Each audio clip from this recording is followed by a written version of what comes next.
आइए समझते हैं हमारे सुप्रीम कोर्ट के बारे में। सबसे पहले समझते हैं कि सुप्रीम कोर्ट क्या है, ये संवैधानिक रूप से क्यों बनाया गया है और क्या क्या इसके क्रियाकलाप है, क्या क्या इसकी पावर्स है। इसको जानने के लिए हमको अपने संविधान का अनुच्छेद 124 पढ़ना होगा, जिसमें यह कहा गया है कि सुप्रीम कोर्ट की स्थापना होगी और उसके चीफ जस्टिस होंगे और उसमें जजेस होंगे।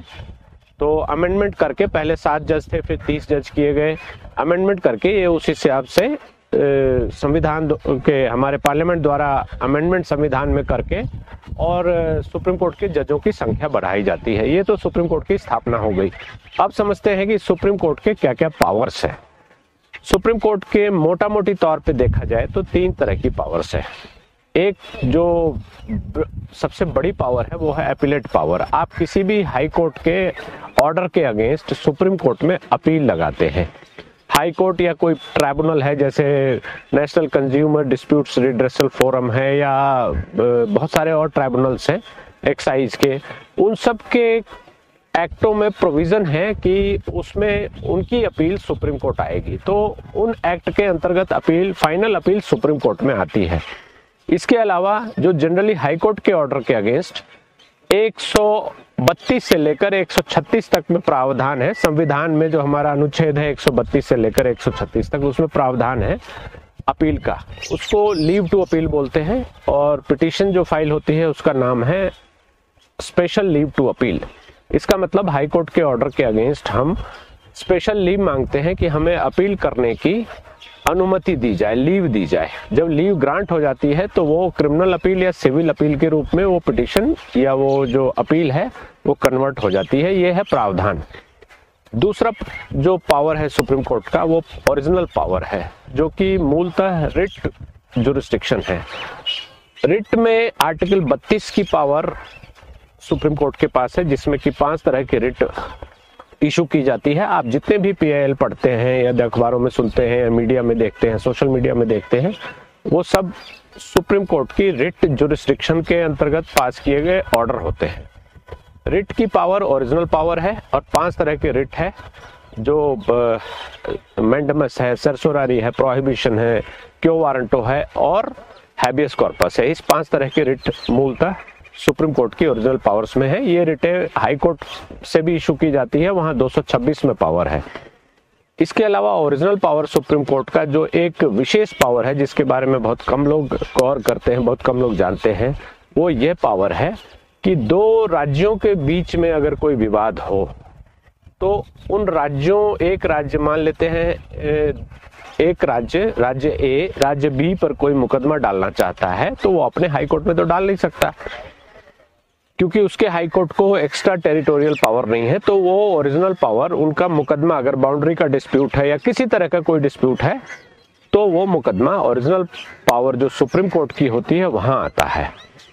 इसके अलावा ओरिजिनल पावर्स में सुप्रीम कोर्ट के पास ट्रांसफर की पावर्स है, जिसमें वो किसी भी सिविल केस को या क्रिमिनल केस को, दोनों एक्टों में, सभी एक्टों में प्रोविजन होता है ट्रांसफर की पावर का। सुप्रीम कोर्ट में अगर, जैसे कि ज्यादातर यहाँ केस जो आते हैं वो आते हैं डिवोर्स का, पत्नी कहीं और है, बॉम्बे में है, पति गुवाहाटी में है, तो पति ने अगर गुवाहाटी में डिवोर्स डाल दिया या कोई केस डाल दिया पत्नी के खिलाफ, तो वो ट्रांसफर के लिए सुप्रीम कोर्ट आएगी और सुप्रीम कोर्ट में ट्रांसफर पिटीशन फाइल होती है और सुप्रीम कोर्ट की ये ओरिजिनल पावर्स है।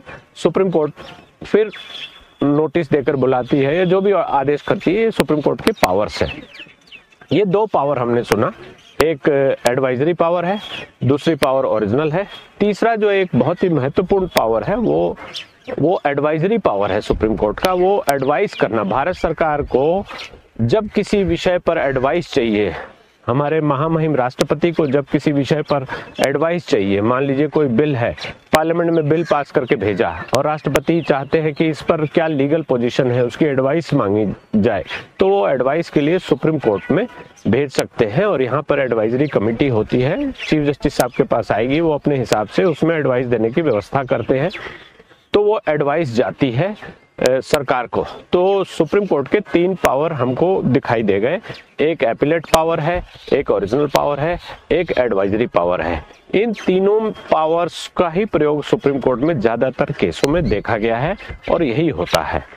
इसके अलावा अब हम देखते हैं कि सुप्रीम कोर्ट के जजों की नियुक्ति कैसे होती है। सुप्रीम कोर्ट के जजों की नियुक्ति के लिए अभी आप न्यूज़ में बहुत सुन रहे होंगे, कॉलेजियम होता है। कॉलेजियम में हाई कोर्ट के जो जज होते हैं, सीनियर मोस्ट जजेज जो होते हैं, कॉलेजियम में उनका नाम भेजा जाता है कि ये सीनियर मोस्ट हो गए हैं।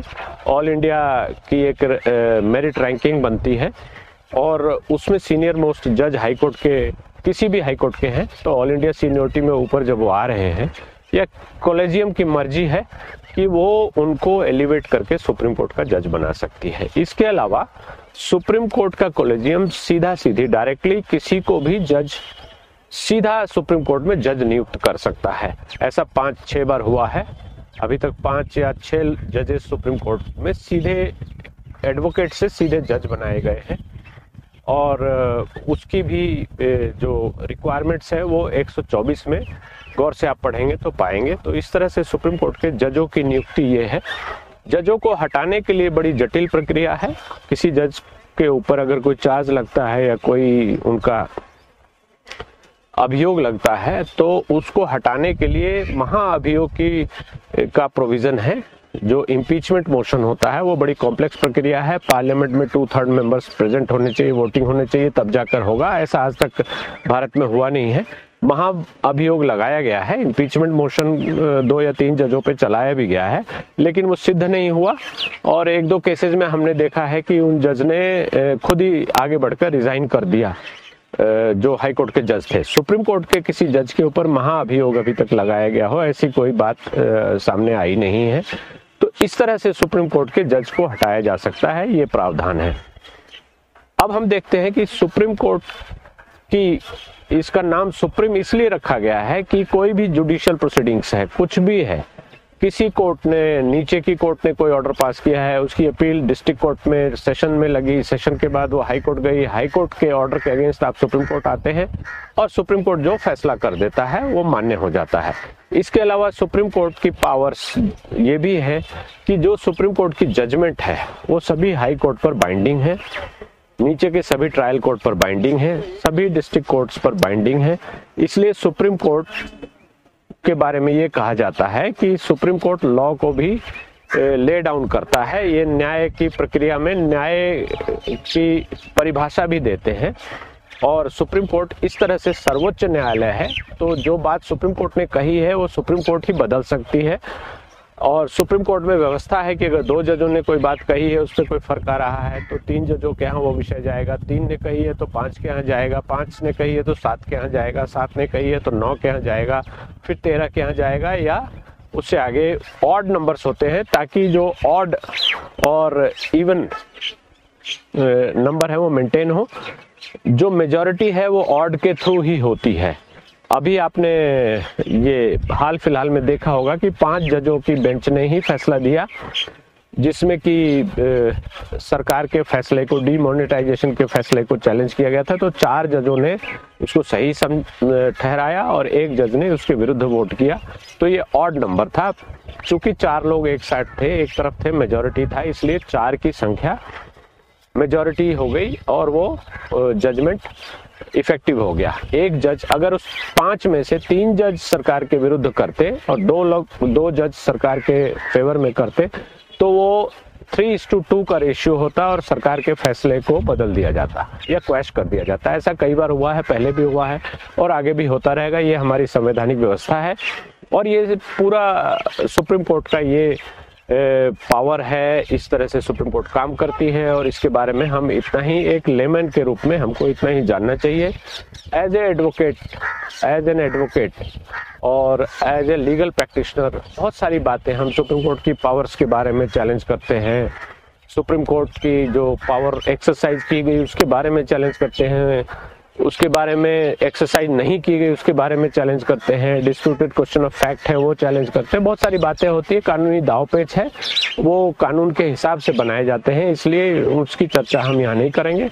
अभी हम मोटा मोटी तौर पे ये देखते हैं कि सुप्रीम कोर्ट के ये पावर्स है और सुप्रीम कोर्ट की ये व्यवस्था है, इस तरह से स्थापित किया गया था और ये पावर है और इस तरह से सुप्रीम कोर्ट काम करता है। ये हमारी जानकारी के लिए अभी इस स्टेज पे इतनी ही जानकारी के लिए सही है।